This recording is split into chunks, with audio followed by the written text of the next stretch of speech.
Initiative, ये PM का जो इनिशिएटिव है, ये पहली बार मेरे इतने सालों के एक्सपीरियंस में मैंने देखा है कि इतना ज़्यादा अटेंशन दिया जा रहा है to develop creativity, to scale creativity and to exploit creativity. ये बहुत अच्छी चीज़ है। आई थिंक इट्स समथिंग जो काफ़ी टाइम से सोच रहे थे कि ऐसा कुछ होना चाहिए, नहीं हो गया है, तो I think it's very very good. मुझे लगता है कि ये एक हर भी सिनेमा या मीडिया से जुड़ा हुआ कोई भी व्यक्ति होगा इस बात को स्वीकारेगा कि उसका एक सपना पूरा हुआ। मुंबई में पहली बार वेव्स 2025 समिट का आयोजन किया जा रहा है। यह इवेंट 1 से 4 मई तक जारी रहेगा। इस समिट में एक के बाद एक स्टार और नेता पहुंच रहे हैं। वहीं प्रधानमंत्री नरेंद्र मोदी भी इस समिट का हिस्सा बने और इस समिट की शुरुआत पीएम मोदी के भाषण से ही हुई, जहां उन्होंने कई मुद्दों पर अपनी राय रखी।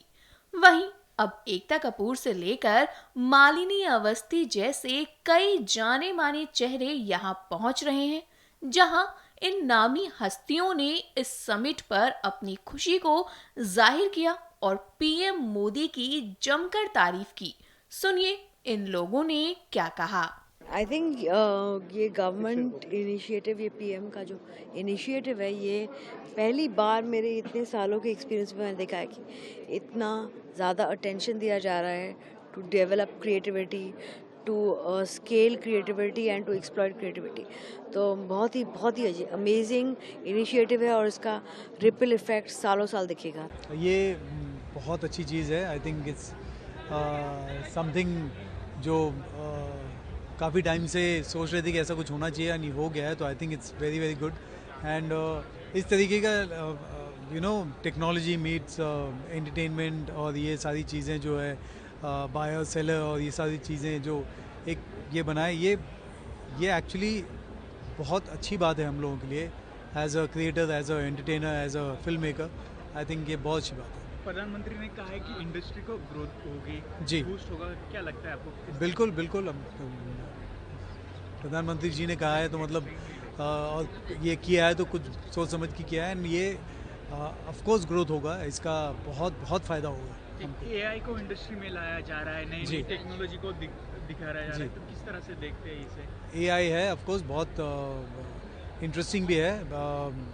दोनों चीज़ें हैं, ख़राब भी हो सकती है, अच्छी भी हो सकती है, तो दोनों आपको देखना है कि किस तरीके से आपको उसको सही ढंग से लेके आना है उसको। Thank you. मुझे इतनी खुशी हो रही है कि इस तरह की एक शुरुआत हुई है जो बहुत पहले हो जानी चाहिए थी।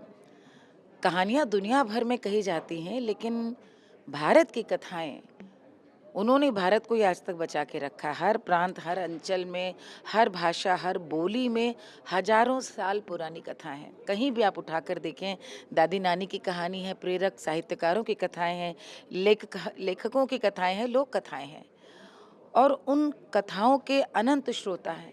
लेकिन आज का समय उन कहानियों को जीवंत रूप से दिखाने का है। आज हम लोग अपने घर में वर्ल्ड सिनेमा की जब बात करते हैं तो हम कोरियन फिल्म्स, हम जापानीज़ फिल्म्स, हम एक वहाँ पर भाषा कहीं कोई मायने नहीं रखती। और मेरे मन में हमेशा से लगता था कि भारत का सिनेमा क्यों वैश्विक स्तर पे दूसरे देशों का आसरा देखता है। तो मुझे बहुत खुशी है कि सरकार ने इसमें पहल की है और दमदार तरीके से की है। मुझे लगता है कि ये एक हर भी सिनेमा या मीडिया से जुड़ा हुआ कोई भी व्यक्ति होगा इस बात को स्वीकारेगा कि उसका एक सपना पूरा हुआ।